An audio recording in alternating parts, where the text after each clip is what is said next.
Rehoboth ஊழியங்கள் வழங்கும் வார்த்தையின் நேரம்.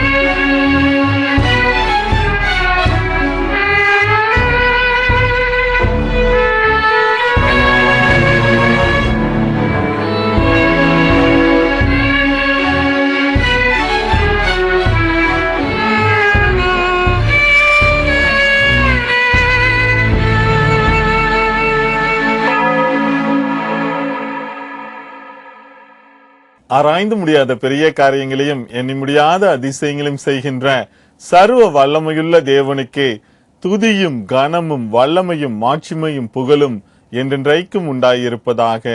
ஆமேன். இந்த நாளிலும் இந்த நேரத்திலும் இந்த வார்த்தை நேரம் நிகழ்ச்சியின் மூலமாக உங்களை சந்திப்பதிலே மிகுந்த மகிழ்ச்சி அடைகின்றேன். கர்த்தர் உங்களை ஆசீர்வதிப்பாராக. இந்த நாளிலும் தேவன் உங்களோடு கூட பேசுகின்ற வார்த்தை, நமக்கு சமீபமாய் இருக்கும் தேவன். God who is near to us. நம்மிடத்துல நம்முடைய வாழ்க்கையில நாம் பார்க்கும் பொழுது அநேகர் நமக்கு நெருங்கியவர்களாக இருப்பார்கள். நெருங்கினவர்களாக இருக்கின்றவர்கள் நம்மோடு கூட இருக்கும் பொழுது நம்மை அறியாமலே ஒரு தைரியம் நமக்கு இருக்கும், நமக்கு ஒரு உள்ளத்துல சமாதானம் இருக்கும், நமக்கு ஒரு பாதுகாப்பு இருக்கும். இது உலக பிரகாரமாக இருக்கின்ற காரியம். அதே வேளையிலே நம் அருள்நாதர் இயேசு நமக்குள்ளாக இருக்கும் பொழுது நமக்கு ஒரு பூரண பாதுகாப்பு இருக்கும், பூரண கிருபை இருக்கும். அதோடு கூட நமக்கு சுற்றிலும் இளைப்பாறுதல் இருக்கும். ஆண்டவர் நம் சமீபத்திலே நமக்குள்ளாக இருக்கும் பொழுது நமக்கு எதிர்நோக்கி இருக்கின்ற எல்லா காரியங்களிலும் அவர் நமக்கு ஜெயத்தை தருகின்றவராய் இருக்கின்றார். வாசிக்கலாம். சங்கீதம் 145:18 இவ்வாறு கூறுகின்றது, தம்மை நோக்கி கூப்பிடுகிற யாவருக்கும், உண்மையாய் தம்மை நோக்கி கூப்பிடுகிற யாவருக்கும் கர்த்தர் சமீபமாய் இருக்கிறார் என்று. ஆண்டவரை நோக்கி கூப்பிடுகின்ற யாவருக்கும், உண்மையாய் அவரை நோக்கி கூப்பிடுகின்ற யாவருக்கும் கர்த்தர் சமீபமாய் இருக்கின்றார். இந்த நாளிலும் கூட இந்த வார்த்தை நேரம் நிகழ்ச்சியின் மூலமாக ஆண்டவர் உங்களோடு கூட பேசுகின்றார். அருள்நாதர் இயேசு உங்களோடு கூட பேசுகின்றார். உண்மையாய் அவரை நோக்கி கூப்பிடும் பொழுது மனதிலே எந்த ஒரு பாவங்கள் சாபங்கள் எதுவும் இல்லாமல் உண்மையாய் அவரை நோக்கி முழு பரிசுத்தத்தோடு அவரை நோக்கி நாம் கூப்பிடும் பொழுது அவர் நமக்குள் வாசம் செய்து நம்முடைய கூப்பிடுதல் எல்லாவற்றையும் கேட்டு நமக்கு சமீபமாய் இருக்கின்றார். நம்மை சுற்றிலும் அவர் வேலியடைத்து பாதுகாக்கின்றவராய் இருக்கின்றார். ஏசாயா 55:6 சொல்கின்றது, கர்த்தரை கண்டடையத்தக்க சமயத்தில் அவரை தேடுங்கள், அவர் சமீபமாய் இருக்கையில் அவரை நோக்கி கூப்பிடுங்கள் என்று. அவரை கண்டடையத்தக்க சமயத்துல அவரை நாம் தேட வேண்டும்.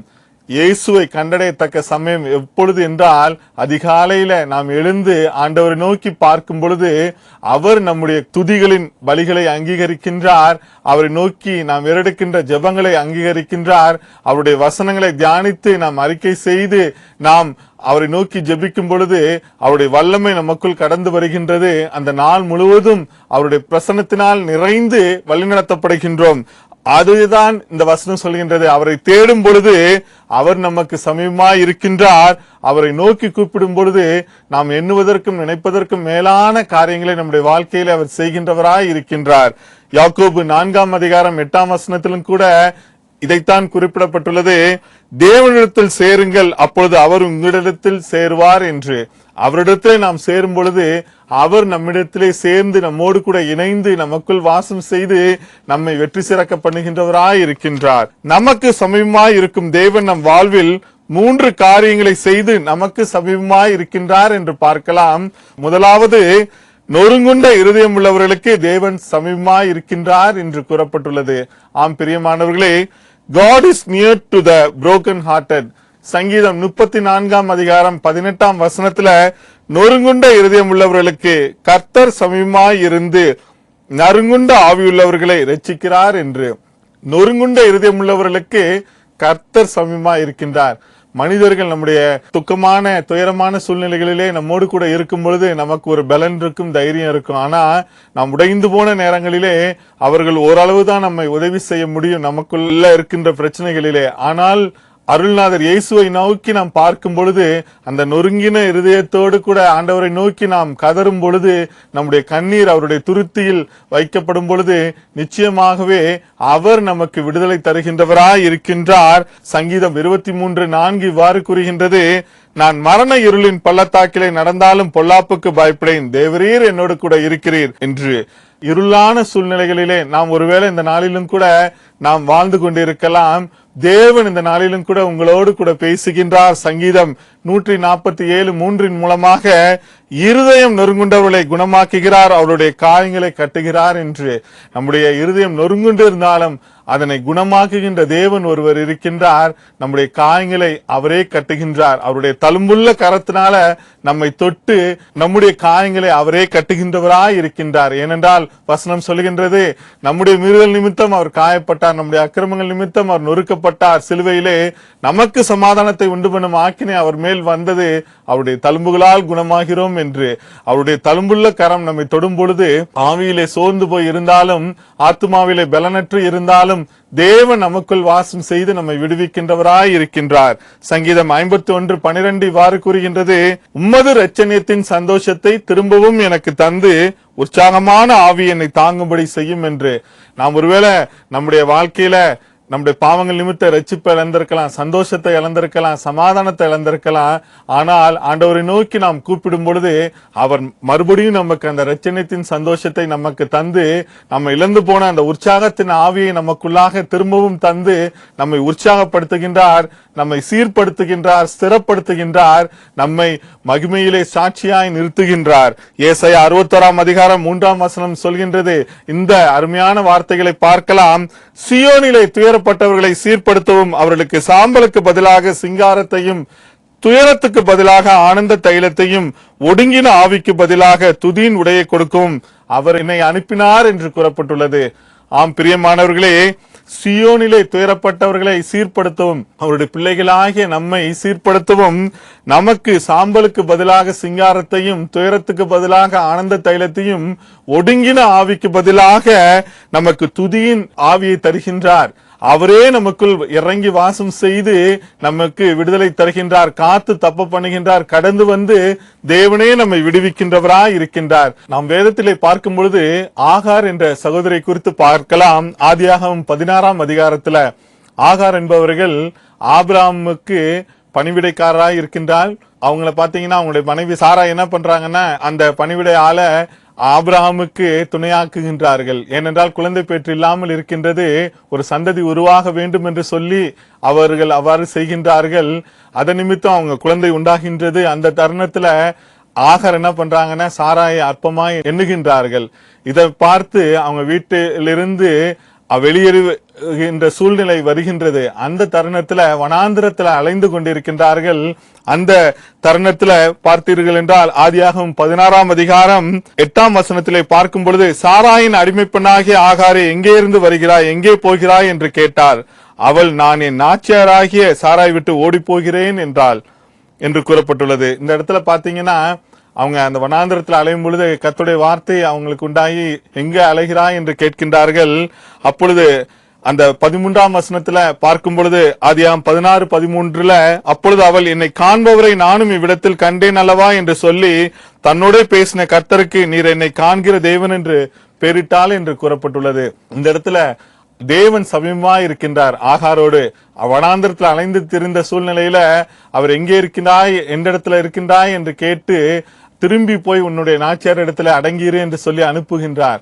அடுத்து பார்த்தோம் என்றால், பழையபடி குமாரனை பெற்றது நிமித்தம் அந்த குமாரன் பாத்தீங்கன்னா அந்த ஆபிரகாமுக்கு குழந்தை பிற்பாடு ஏற்பட்டு ஈசாக்கு என்ற குமாரன் வருகின்றார். அவர் பெற்றெடுத்த பொழுது வளர்ந்த சூழ்நிலையிலே அவரை கிண்டல் கேலி செய்தது நிமித்தம் ஆகார் வீட்டை விட்டு அனுப்பப்படுகின்றார். அந்த சூழ்நிலையில பாத்தீங்கன்னா குழந்தையோடு செல்கின்றால். ஆதியாகமம் 21:9 பார்க்கும் பொழுது, பின்பு எகிப்து தேசத்தானாகிய ஆகார் ஆபிரமுக்கு பெற்ற குமாரன் பரியாசம் பண்ணுகிறதை சாரால் கண்டு அவள் புறப்பட்டு போய் பெயர்சபான் வனாந்திரத்திலே அலைந்து திரிந்தாள் என்று கூறப்பட்டுள்ளது. இந்த இடத்துல அந்த குமாரன் பரியாசம் பண்ண நிமித்தம் வீட்டை விட்டு அனுப்பப்படுகின்றால் துருத்தியில ஒரு தண்ணீரை கொடுத்து கொஞ்சம் உணவையும் கொடுத்து அனுப்பி விடுகின்றார். அந்த சூழ்நிலையில அவங்க போய் அந்த துருத்தியில் உள்ள தண்ணீர் எல்லாம் செலவாகின்றது. இந்த சூழ்நிலையில ஒண்ணும் இல்லாத நிலைமையில, இருதயம் நொறுங்குண்ட நிலைமையில அவர்கள் இருக்கின்ற நேரத்துல ஆதியாகமம் 21 அதிகாரம் 16-17 வசனங்களிலே பார்க்கும் பொழுது, பிள்ளை சாகிறதை நான் பார்க்க மாட்டேன் என்று எதிராக அம்பு பாயும் தூரத்திலே போய் உட்கார்ந்து சத்தமிட்டு அழுதாள் என்று கூறப்பட்டுள்ளது. எந்த விதத்திலும் உதவி செய்ய முடியாத சூழ்நிலை, பிள்ளை சாகிற நிலைமை வருகின்றது, அழுகின்றார்கள்.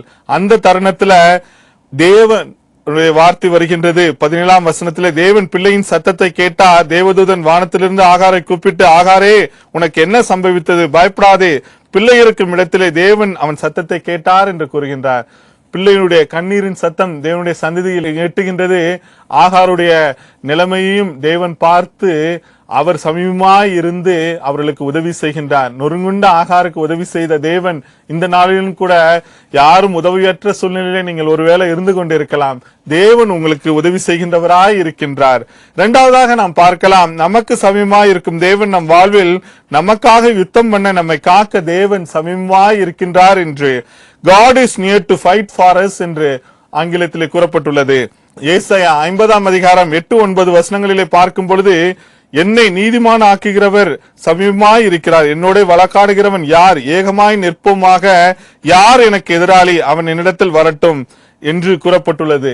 ஆம் பிரியமானவர்களே, நம்மை நீதிமானாக்குகின்ற தேவன் நமக்கு சமீபமாய் இருக்கின்றார். ஒருவேளை நமக்காக நம்முடைய சூழ்நிலையில யார் இந்த நாளிலே யுத்தம் பண்ணுவார் என்று நீங்கள் யோசித்துக் கொண்டிருக்கலாம். எப்பக்கமும் நெருக்கப்பட்ட சூழ்நிலையில் நீங்கள் இருந்து கொண்டிருக்கலாம். ஒருவேளை பண கஷ்டத்தினாலேயோ, இல்லை என்றால் மன கஷ்டத்தினால, ஏதோ அலுவலகத்துல பிரச்சனை, இல்லை என்றால் ஏதோ இருக்கின்ற இடத்துல வீட்டிலே சமாதானம், இல்லத்திலே சமாதானம் இல்லாத சூழ்நிலை, ஒரு நொறுக்கப்பட்ட, ஒரு எல்லாராலும் கைவிடப்பட்ட சூழ்நிலை இருந்து கொண்டிருக்கலாம். நமக்காக இந்த சூழ்நிலையிலிருந்து யார் நமக்காக யுத்தம் பண்ணுவார், நமக்கு யார் பாதுகாப்பை தருவார் என்று நீங்கள் யோசித்துக் கொண்டிருக்கலாம். இந்த நாளிலும் கூட கர்த்தராகிய ஆண்டவர் துணை செய்கின்றார் என்று ஏசாயா 50 அதிகாரம் 9 வசனத்திலே கூறப்பட்டுள்ளது. ஆம் பிரியமானவர்களே, இன்றைக்கு நமக்கு துணை செய்கின்ற தேவன் நம்மோடு கூட இருக்கின்றார். ஏசாயா 57 இவ்வாறு கூறப்பட்டுள்ளது, கர்த்தராகிய ஆண்டவர் எனக்கு துணை செய்கிறார், ஆகையால் நான் வெட்கப்படேன், நான் வெட்கப்பட்டு போவதில்லை என்று அறிந்திருக்கிறேன் என்று நமக்கு துணை செய்கின்ற தேவன் நம்மோடு கூட இருக்கின்றார். அதனால நாம் வெட்கப்படுகின்ற சூழ்நிலையில இந்த நாளிலும் கூட வாழ்ந்து கொண்டிருந்தாலும், நமக்காக தேவனே இறங்கி வந்து, நாம் அவரை நோக்கி கூப்பிடும் பொழுது அவரே நமக்காக இறங்கி வந்து நமக்கு அவர் நம்முடைய வெட்கப்படுகின்ற சூழ்நிலைகளிலிருந்து விடுதலை தருகின்றவராய் இருக்கின்றார். ஏசாயா 41:10 இவ்வாறு கூறுகின்றது, தேவன் நம்மோடு கூட வாக்குத்தத்தமாய் பேசுகின்றார். நீ பயப்படாதே, நான் உன்னுடனே இருக்கிறேன், திகையாதே, நான் உன் தேவன், நான் உன்னை பலப்படுத்தி உனக்கு சகாயம் பண்ணுவேன், என் நீதியின் வலதுகரத்தினால் உன்னை தாங்குவேன் என்று. பயத்தினால, கலக்கத்தினால ஒருவேளை நாம் இந்த வார்த்தை நேரம் நிகழ்ச்சியை கேட்டுக்கொண்டிருக்கலாம்.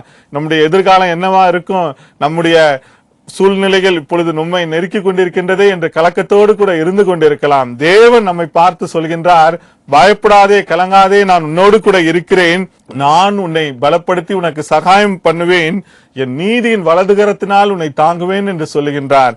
அதைத்தான் உபாகம் 31 அதிகாரம் 6 வசனத்திலே சொல்கின்றார், நீங்கள் பலம் கொண்டு திடமனதாய் இருங்கள், அவர்களுக்கு பயப்படும் திகைக்கவும் வேண்டாம், உன் தேவனாகிய கர்த்ததாமே உன்னோட கூட வருகிறார், அவர் உன்னை விட்டு விலகுவதும் இல்லை, உன்னை கைவிடுவதும் இல்லை என்று சொன்னான் என்று கூறப்பட்டுள்ளது. ஆம் பிரியமானவர்களே, இந்த நாளிலும் கூட பலம் கொண்டு திடமனதாய் இருக்கும்படி தேவன் சொல்கின்றார். மோசையோடு கூட தேவன் இந்த வார்த்தையை கொடுக்கின்றார். மோசே இஸ்ரவேல் ஜனங்களை நோக்கி சொல்கின்றார், பலம் கொண்டு திடமனதாய் இருங்கள், பயப்படவும் திகைக்கவும் வேண்டாம், நம் தேவனாய கர்த்தர் நம்மோடு கூட இருக்கின்றார், நமக்கு சமீபமாய் இருக்கின்றார், அவர் நம்மை விட்டு விலகுவதும் இல்லை, நம்மை கைவிடுவதும் இல்லை என்று கூறுகின்றார். இந்த வார்த்தை அவர் 120 வயதுல இருக்கும் பொழுது மோசே தன்னுடைய ஜனங்களை ஆறுதல் படுத்தும் விதமாக சொல்லி அவர்களை தைரியப்படுத்துகின்றார். யோசுவா 1 அதிகாரம் 9 வசனத்திலே பார்க்கும் பொழுது, மோசே மரித்த பின் யோசுவா இஸ்ரவேல் ஜனங்களை வழிநடத்துகின்றார். அப்பொழுது தேவன் அருமையான இந்த வாக்குத்தத்தத்தை தருகின்றார், நான் உனக்கு கட்டளையிடவில்லையா, பலம் கொண்டு திடமனதா இரு, திகையாதே கலங்காதே, நீ போகும் இடமெல்லாம் உன் தேவனாகிய கர்த்தர் உன்னோடு கூட இருக்கிறார் என்று கூறுகின்றார். கர்த்தர் நம்முடைய எல்லா சூழ்நிலைகளிலும் மோசையோடு கூட இருந்த தேவன் நம்மோடும் கூட இருப்பார். அதனால நம்ம கவலைப்பட வேண்டியதில்ல. நாம் என்னென்ன காரியங்களை நம்முடைய வாழ்க்கையில செய்ய வேண்டுமோ நாம் முழு மனதோடு முழு பலத்தோடு நாம் செய்யும் பொழுது தேவன் நம்மோடு கூட இருந்து கலங்காதே திகையாதே என்று சொல்லி அவர் நம்மை ஆலோசனை தந்து நமக்காக யுத்தம் செய்கின்றவராய் இருக்கின்றார். யோசபாத் ராஜாவை குறித்து 2 நாளாகமம் 20ஆம் அதிகாரம் 15 முதல் 22 வசனங்களை பார்க்கும் பொழுது, அந்த யோசபாத் ராஜா வாழ்ந்த நாட்களிலே இஸ்ரவேல் தேசத்திலே ரொம்ப ஆண்டவருக்கு பிரியமான ராஜாவா இருந்தார். ஆனா அவரை சுற்றி இருந்த ராஜாக்கள் எல்லாம் அவரை வந்து நெருக்குகின்றார்கள். அந்த சூழ்நிலையில 2 நாளாகமம் 20ஆம் அதிகாரம் 15ஆம் வசனத்திலே பார்க்கும் பொழுது, சகல யூதா கோத்திரத்தாரே எருசலேமின் குடிகளே, ராஜாவாகிய யோசபாத்தை கேளுங்கள், நீங்கள் அந்த ஏராளமான கூட்டத்திற்கு பயப்படாமலும் கலங்காமலும் இருங்கள் என்று கர்த்தர் உங்களுக்கு சொல்லுகிறார். இந்த யுத்தம் உங்களுடையது அல்ல, தேவனுடையது என்று கர்த்தருடைய வார்த்தையை தேவனுடைய மனுஷன் சொல்கின்றார். யோசபாத்தையும் அங்க இருக்கின்ற ஜனங்களை பார்த்து, ஏனென்றால் சுற்றிலும் அவர் நெருக்கப்படுகின்றார். எல்லா ராஜாக்களாலும் அவங்கள எதிரிட்டு வருகின்றார்கள்.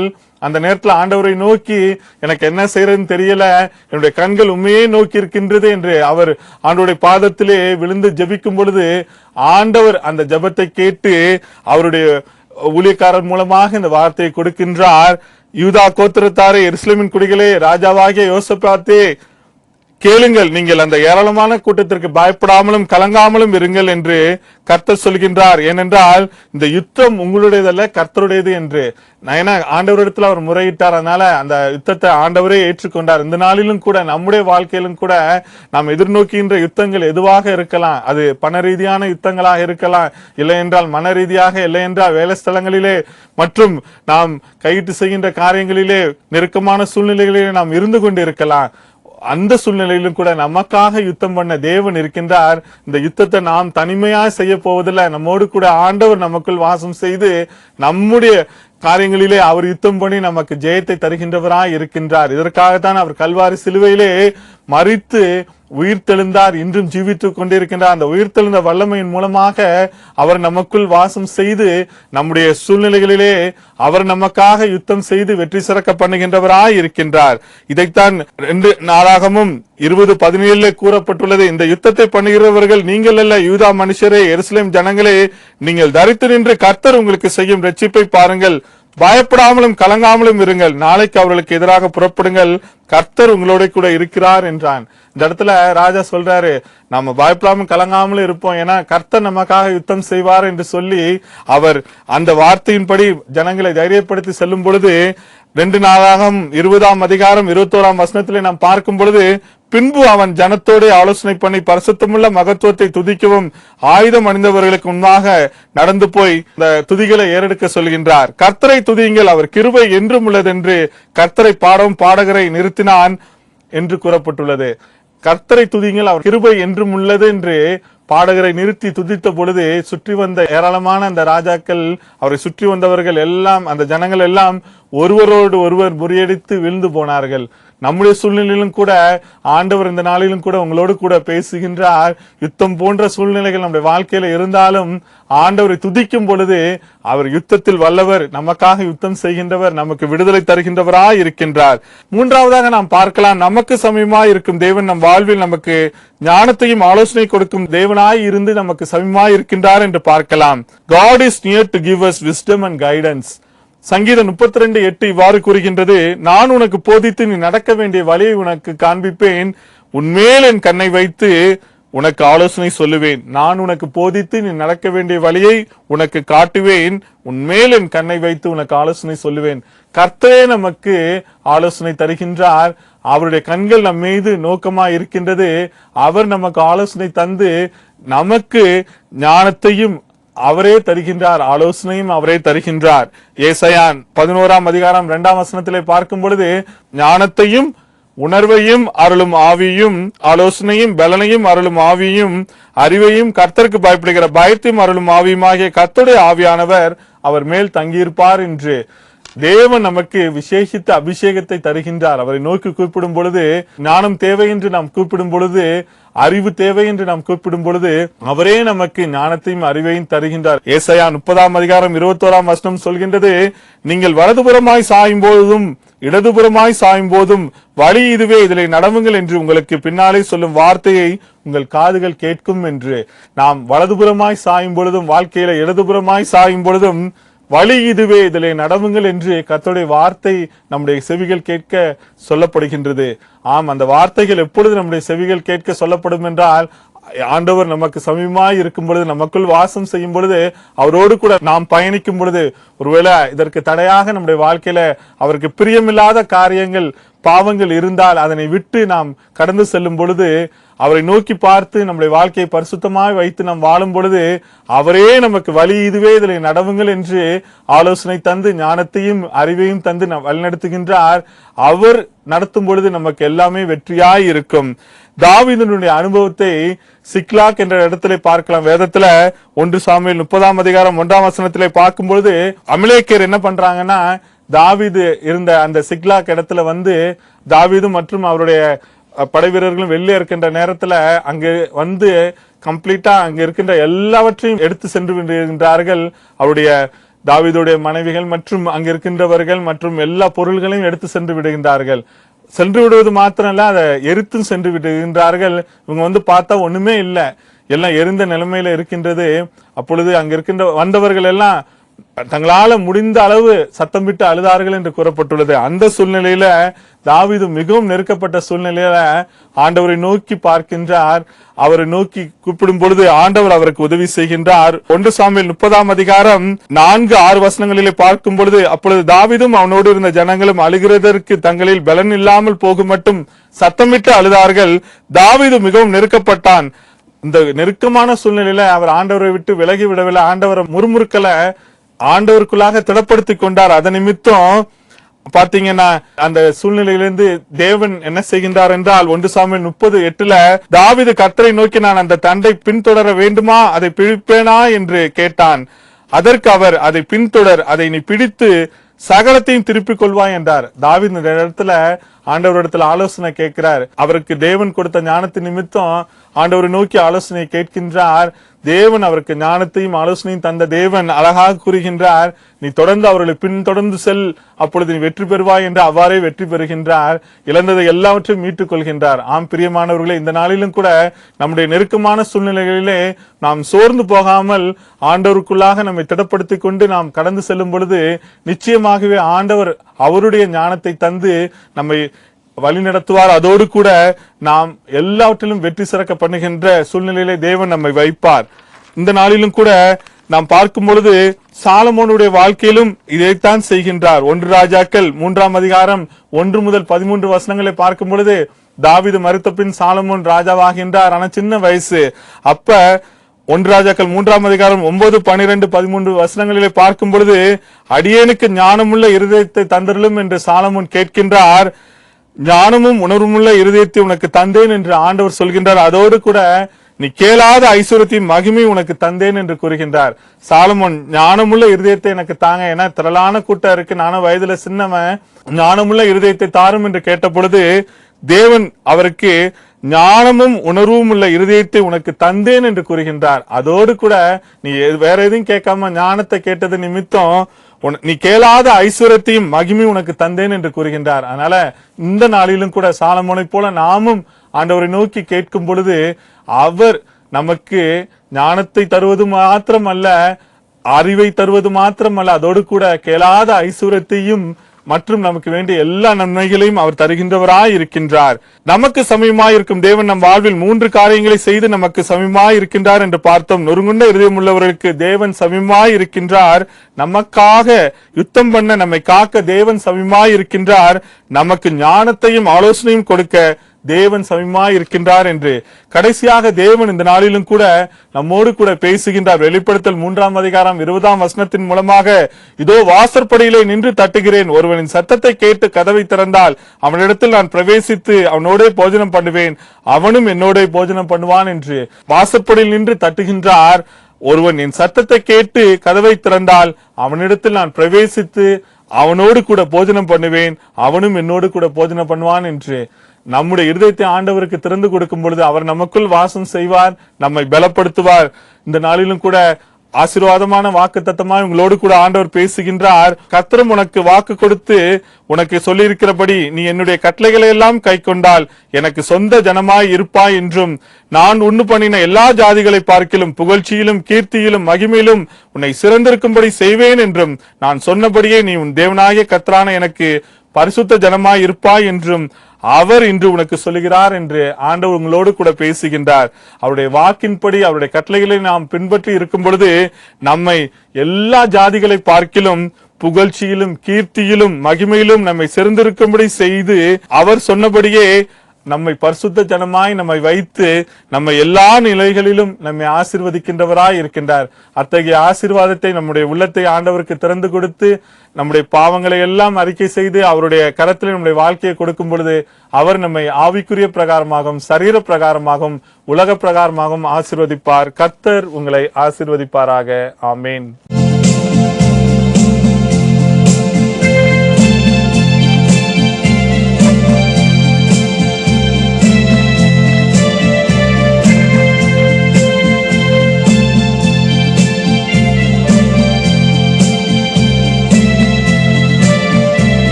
வாய்க்க பண்ணும் கர்த்தர் உன்னோடு இருக்கின்றார்.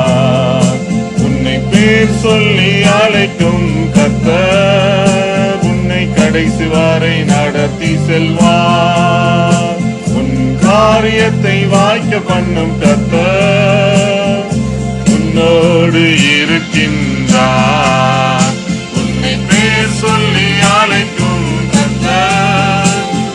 கடைசி வரை நடத்தி செல்வார். உன் காரியம் வைக்கும் கர்த்தர் நேரத்தில் கர்த்தரால் காரியம் வைக்கும். உன் காரியம் வைக்கும் கர்த்தர் நேரத்தில் கர்த்தரால் காரியம் வைக்கும். உன் கண்ணீரை துடைத்திடும் கர்த்தர் உனக்குள் வசிக்கின்றார். நீரை துடைத்திடும் கர்த்தர் உனக்குள் வசிக்கின்றார். உன்னை தமக்கென்று பிரித்தெடுத்து தம் மகிமையால் நிரப்பிடுவார். உன்னை தமக்கென்று பிரித்தெடுத்து தம் மகிமையால் நிரப்பிடுவார். உன் காரியம் வாய்க்கும் கர்த்தர் நேரத்தில் கர்த்தரால் காரியம் வைக்கும். உன் காரியம் வைக்கும் கர்த்தர் நேரத்தில் கர்த்தரால் காரியம் வைக்கும். ஜெபம் செய்வோம். அன்புள்ள இயேசுவாமி, அப்பா பிதாவே என்று கூப்பிடுகிற புத்திர சுவிகாரத்தை தந்து இந்த நாளிலும் கூட இந்த வார்த்தை நேரம் நிகழ்ச்சியின் மூலமாக நமக்கு சமீபமாயிருக்கும் தேவன் நம் வாழ்வில் 3 காரியங்களை செய்கின்றார் என்று நீர் எங்களோடு கூட பேசினதற்காய் நன்றி சுவாமி. நொறுங்குண்ட இருதயம் உள்ளவர்களுக்கு தேவன் சமீபமாய் இருக்கின்றார். நமக்காக யுத்தம் பண்ண நம்மை காக்க தேவன் சமீபமாய் இருக்கின்றார். நமக்கு ஞானத்தையும் ஆலோசனை கொடுக்க தேவன் சமீபமாய் இருக்கின்றார் என்று உடைய பிள்ளைகளோடு கூட நீர் எவ்வாறு சமீபமாய் இருக்கின்றீர் என்று நீர் எங்களோடு கூட பேசினதற்காய் நன்றி சுவாமி. இப்பொழுதும் கூட சிறு பிள்ளைகளுக்காய் ஜெபிக்கிறேன் ஆண்டவரே. பிறந்த பிள்ளைகளை நீர் பலப்படுத்தி பாதுகாத்துக் கொள்ளுங்க. இந்த கால சூழ்நிலை நிமித்தம் எந்த வியாதியோ பலவீனங்களை தாக்காதபடி காத்துக் கொள்ளுங்கப்பா. இப்பொழுதும் புதிதாய் தங்களுடைய கல்வி ஆண்டை தொடங்கி இருக்கின்ற பிள்ளைகளோடு கூட நீங்க தங்கி இருக்க வேண்டும் என்று ஜெபிக்கின்றேன் சுவாமி. நீர் வாசம் செய்து அவர்களை ஞானத்தின் ஆவியினால் நிரப்பி அவர்கள் அடுத்த லெவல் கிளாஸ்ல அவர்கள் டாப்பராய் இருக்க கிருபை தாங்க சாமி. அந்த அளவுக்கு செல்லுபடியான சூழ்நிலையை நீர் உருவாக்க வேண்டும் என்று ஜெபிக்கின்றனையா. இந்த நேரத்திலும் கூட கல்லூரிகளுக்கு அட்மிஷனுக்காய் காத்திருக்கின்றவர்களுக்கு நீரே அட்மிஷன்களை தந்து நல்ல ஒரு கல்வி நிறுவனங்களை அவர்கள் படித்து ஒளிமயமான எதிர்காலத்தை நீர் தர வேண்டும் என்று ஜெபிக்கின்றனையா. இப்பொழுதும் கூட வேலைக்காய் காத்திருக்கின்ற பிள்ளைகளுக்கு வேலைக்கான வழிவாசல்களை நீர் தந்து காத்துக் கொள்ளுங்கப்பா. நீண்ட நாளாய் காத்திருக்கின்றவர்களுக்கு நல்ல வேலைக்கான வழிவாசல்களை தந்து அவளை ஆசீர்வதித்தரல வேண்டும் என்று ஜெபிக்கின்றனையா. நீண்ட நாளாய் குழந்தை பாக்கியம் இல்லாமல் இருக்கின்ற பிள்ளைகளுக்கு நீரே குழந்தை பாக்கியத்தை தந்து ஆசீர்வதியும் அப்பா. தொடர்ந்து திருமணத்திற்காக காத்திருக்கின்ற பிள்ளைகளுக்கு நீரே இந்த நாளிலும் கூட ஒரு அற்புதத்தை செய்து நல்ல செய்திகளை அவர்கள் கேட்டு அவர்கள் வாழ்க்கையை நீர்தாமே நல்ல ஒரு திருமண வாழ்க்கையை கட்டளையிட்டு ஆசீர்வதித்தரல வேண்டும் என்று ஜெபிக்கின்றேன். குடும்பங்களிலே சமாதானம் இல்லாமல் இருக்கின்ற பிள்ளைகளுக்கு நீதாமே உடைய தெய்வ சமாதானத்தை தந்து சுகத்தை தந்து காத்துக்கொள்ளுங்கப்பா. இப்பொழுதும் கூட விசேஷமாய் வேலை ஸ்தலங்களிலே போராட்டங்களை சந்தித்துக் கொண்டிருக்கின்றவர்களுக்கு ஒரு சாதாரணமான ஒரு சுற்றிலும் இளைப்பாறுதலான சூழ்நிலையை கட்டளையிட்டு ஆசீர்வதித்தரல வேண்டும் என்று ஜெபிக்கின்றேன். பண பிரச்சனையினால கஷ்டப்பட்டு கொண்டிருக்கின்ற பிள்ளைகளுக்கு என் தேவன் தம்முடைய ஐஸ்வர்யத்தின்படி அவர்களுடைய குறைவுகளை எல்லாம் நீ நிறைவாக்க வேண்டும் என்று ஜெபிக்கின்றேன் அப்பா. இப்பொழுதும் கூட இந்த நாளிலும் இந்த வார்த்தை நேரம் நிகழ்ச்சியின் மூலமாக யார் யார் என்னென்ன காரியங்களுக்காக நோக்கி பார்க்கின்றார்களோ, விசேஷமாய் சரீரத்திலே சுகவீனம் இல்லாமல் கொடுமையான வியாதியிலே கஷ்டப்பட்டு கொண்டிருக்கின்ற பிள்ளைகளுக்கு நீதாமே இந்த நாளிலும் கூட என் தேவன் ஒரு விசை இறங்கி வியாதியை உன்னிலிருந்து விலக்குவேன் என்ற வாக்குத்தத்தத்தின்படி நீரே அவர்களுக்கு ஐஸ்வர்யத்தையும் சம்பத்தையும் தருகின்ற தேவன் இப்பொழுதும் சுகத்தையும் தந்து காத்துக்கொள்ள வேண்டும் என்று ஜெபிக்கின்றன ஐயா. இப்பொழுதும் இந்த வார்த்தை நேரம் நிகழ்ச்சியின் மூலமாக என்னென்ன காரியங்களுக்காக நோக்கி பார்க்கின்றார்களோ நீதாமே அவர்களுக்கு வேண்டிய எல்லா தேவைகளையும் பரலோகத்திலிருந்து சந்தித்து ஆவிக்குரிய பிரகாரமாகவும் சரீர பிரகாரமாகவும் உலக பிரகாரமாகவும் ஆசீர்வதித்தரல வேண்டும் என்றும் எல்லாம் அந்த கார வல்லமையிலே மேற்கொண்டு சகல வாக்கு தத்தங்கள் சுதந்திரமாக்கி ஜெபங்களை கேட்கின்ற அற்புதங்களை செய்கின்ற இயேசுவின் நாமத்தினாலே ஜெபிக்கிறோம் ஜீவனுள்ள நல்ல பிதாவே. ஆமேன், ஆமேன்.